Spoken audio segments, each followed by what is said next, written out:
Thank you.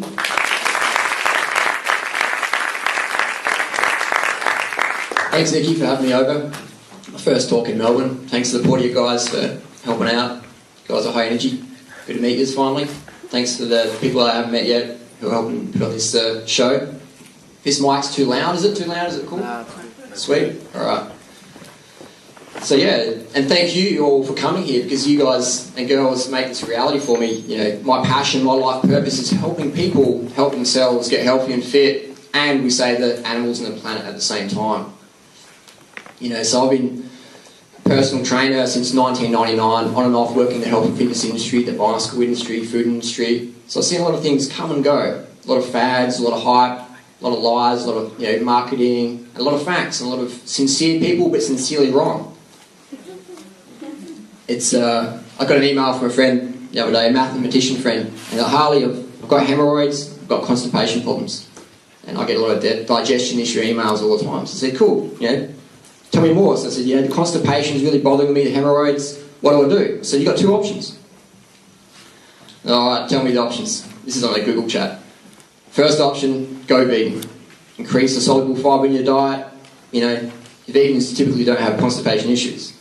And my friend's going, that's extreme. Vegan, where do I get my protein from? Where do I get my iron and zinc? That's extreme, Harley. I'm a mathematician. I know that's not working. So you've got another option. My friend's like, okay, what's the other option? I'm like, you're a mathematician, yeah? They're like, yeah, mathematician. I'm like, well, your second option is to work it out with a pencil. Constipation, work it out with a pencil. My friend didn't get it straight away either, but after a while they're like, yeah. So I'll send him an MP3 file with some interesting stuff. Haven't heard back from him, but the hardest thing about being healthy and fit is watching your friends and family destroy their health. By ignorance, by apathy, or by fear. A lot of people in the health movement go, I know that makes sense, my heart says that's the right thing to do, it aligns up with my intuition, but no one else is doing it. How come no one else is doing it? Or hardly anyone's doing it. How come the doctors don't say to do it? That's a good question. We live in a monetary system, a monetary world, and tonight I'm going to tell you a lot of things you probably already know. I'm just going to reinforce fact, reinforce information, but a few of you, I might tell you things that are going, hang on, that's not true. So I encourage people, don't just believe me. Tonight, go home, do your own homework, jump on the internet, cross-check it with your heart, follow your intuition, and use common sense. Because in society, we've lost that ability to critically think. We turn on the television, we turn on the radio, we look at the media, and we wait for Channel 7 to tell us how to get fit and healthy. We watch Today Tonight says, bananas make you fat. If bananas made you fat, I'd be obese. Because I've got people who know the website, 30 bananas a day. Hands up, who's seen that website? Cool, wow, that's awesome. So people say, Harley, do you eat 30 bananas a day? I'm like, no. I eat up to 70 a day. They're like, dude, you are nuts. I'm not nuts, man. I'm bananas. So you get the same questions day in, day out. And my life purpose is to help people help themselves get fit and healthy, and at the same time we save the animals and the planet. It's not some dogma or idealism or spiritual woo-woo bullshit. It's real stuff. And we look at the planet today, we look at the hunger crisis, we look at the obesity crisis, the cancer crisis, heart disease, osteoporosis, diabetes crisis, depression crisis, drug usage, wars, famine, floods, droughts. Polar bears are learning how to swim because they've got no ice to stand on. So, we're living in some pretty hardcore times. And the media wants us to think, just walk around half asleep, we've got the rest of your life to get it in order. We don't, you know what I mean? What are we going to leave behind to our children? Or our children's children? Or our children's children's children's children? What are we leaving behind for them? A big mess to clean up? Because we're too apathetic or undercarbed or confused or scared to take action, to stand up and really follow our intuition, to follow our heart? What are we going to leave behind for them? It's a good question to ask. What legacy am I leaving behind? And that's what I ask myself all the time. Another good question is asked, if I was going to die tomorrow, would I do what I'm about to do? You know what I mean? We live in a society, again, the monetary society, where people are working in jobs they hate, to buy crap they don't need, to impress people they don't even really like. I think we can relate to some degree to that paradigm. So I encourage people tonight to really, you know, tell me what you think afterwards, whatever. I'll answer any questions. I don't take anything personally. I challenge people to offend me. You know, I'm here to help.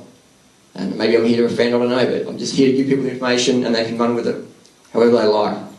So that's a little bit about me. I used to have chronic fatigue, asthma, anemia,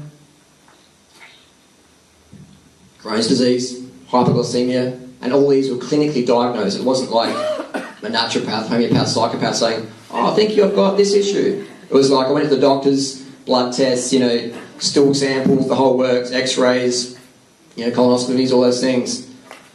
They're like, yeah, in bad shape, Hales. I'm like, tell me about it, man. You know, I'm like, you know, teenager, I should be not catching a bus 1 kilometre to school. I should be riding my nice bike to school. You know, I should have energy. I'm a teenager. So I became obsessed, you know, with why are some people healthy and fit and why some people aren't. You know, why am I the victim? Why am I having it so hard? So it's been a blessing. You know, I'm glad I got so sick because it forced me to ask questions. It forced me to take advice and people are getting the results I desire. It forced me to just follow my heart. So without getting sick, who knows what I'd be doing now? I could be working in some job I hated by crap I didn't need to impress people I don't even really like. You know? So a lot of people tonight, maybe some people got cancer here or some real health issues. And that can be a burden or it can be a gift. It's just a choice in the moment to see that. It's just a choice in the moment, you know. A lot of people go, you don't understand, you can't say that, you're some young punk, you wouldn't have a clue. It's like I've seen what goes on, you know. And I've been through some hard issues myself. We've all been through hard issues, adversity. There's not anyone here who's had it worse or better or whatever. We've all had their own personal challenges.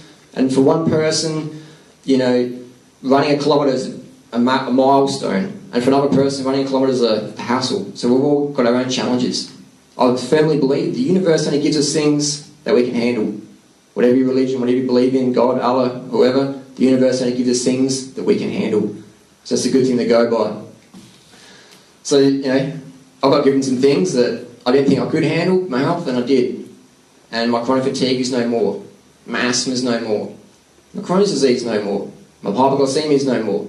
And all clinically tested again. Doesn't happen. The doctors go, Harley, what did you do?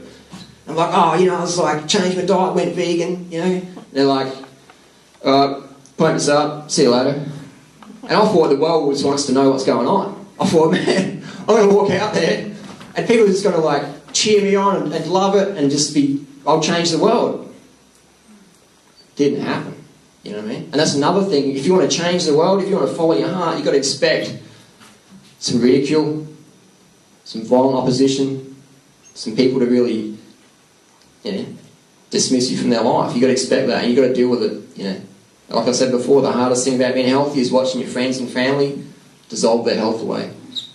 So you just got to not take anything personally and keep on charging on. And then I'll say a bit more of a story. I was a personal trainer working in the gyms and I was seeing, you know, overweight people come in or people who weren't fit coming in and just churning in, just getting sold all these lies and fries and protein powders and hype. I'm like, that's not right, man. You know, I was an instructor. People were driving their car to come and for me to coach them. And I'm thinking, why don't you just ride your bike with your family? You know, take your kids out for a walk in the park, play footy with them. You're going to get the same workout. It's not going to cost you any money. And you're going to enjoy it more. It's going to be sustainable and you'll get that connection with your children. And my boss at the gym didn't like that. And my boss was an ex-Olympian, you know, doped up to the eyeballs, again doing that whole thing, and a nice guy, but, you know, on the wrong path as well. So it was that whole money thing, and got to get the, you know, the latest Nissan Skyline and, you know, 20-inch mags, things like that. Don't worry about your integrity or your morals. Just, no one cares about that. People, you know, we live in a society that judges us on the acquisition of meaningless material items. You know, I do a lot of bike racing and I ride an old bike. People are like, oh, your bike's made of aluminium. Yeah, it's a Cannondale. It's like, it's alloy though, man. Up to speed, dude. Carbon, man, that's where it's at. I'm like, yes, this works fine for me. I don't need a new bike. This bike works fine. And I've actually got a new bamboo bike coming this week. So the guys are going to go crazy when they see that. So yeah, it's I've had to sort of ditch my old lifestyle to do what I'm doing now. And I don't have maybe as much money or material crap, but I have a lot more fulfillment, a lot more joy. And my definition of richness is how you get to spend every minute of your day doing what you want, with whoever you want, whenever you want. Spending time with people you really care about. Spending time doing things you care about. That's my definition of richness.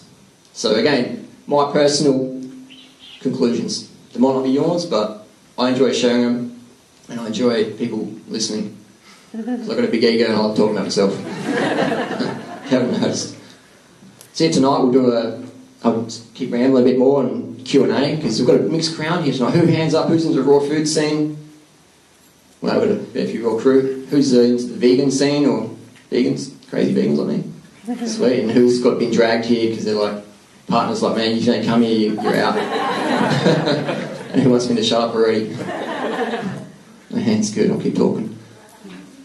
So yeah, mixed food. Anyone go to Dave Wolf's talk recently? Dave Wolf?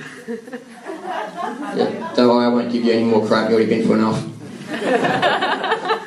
Dave's alright, he's trying to sue me at the moment, but still good. Another story. David Wolf from Victoria Skovinskas trying to sue the Durianrider. And I emailed him, I said, guys, I'll give you a pair of running shoes and a box of bananas, and I'll coach you for free for 3 months, we'll get you in shape. Nothing like that. So it's, interesting times. Now, who has read this book, or knows about this book? Sweet. 80-10-10. Doug Graham, a book I encourage everybody to read, or everybody to reread, because it's just like it's hard to explain how cool this book is, how important this book is. Even if you don't want to be a crazy raw fooder or vegan, just reading that book will give you some fundamentals that you can share with other people in your family. Because I accept that not everyone wants to be, crazy fit, or, whatever, lean, fit and strong, or, trying to save the penguins or whatever. But I don't care about that, I'm just going to put it out there. People can do what they want. Press fast forward if it's too crazy for you. Press rewind and listen to it again if it makes sense. And again, I encourage people to follow your heart. Listen to your intuition. Because in the health scene, in the fitness scene, no other industry is enshrouded in such superstition.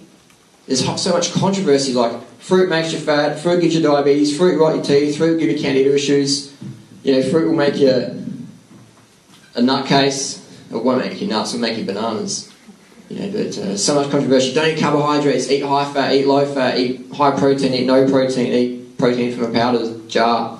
Don't be a vegan because you won't get enough protein, B12, zinc, selenium, iron, carnosine, tyrosine, etc. So eat high meat and buy my protein, carnosine, tyrosine, zinc, selenium, B12 supplements as well on top of that. So it's interesting times.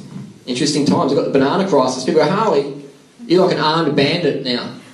Got a balaclava on stealing bananas. So I bought some bananas in the shop around the corner, and I said to the checkout person, I said, do you have to remove the security tag on the bananas? And she didn't get it. I said, no, I just scanned them and it's okay. I'm like, but these are bananas, man. This is like gold bars. And then she got it. It's $5. It's not too bad.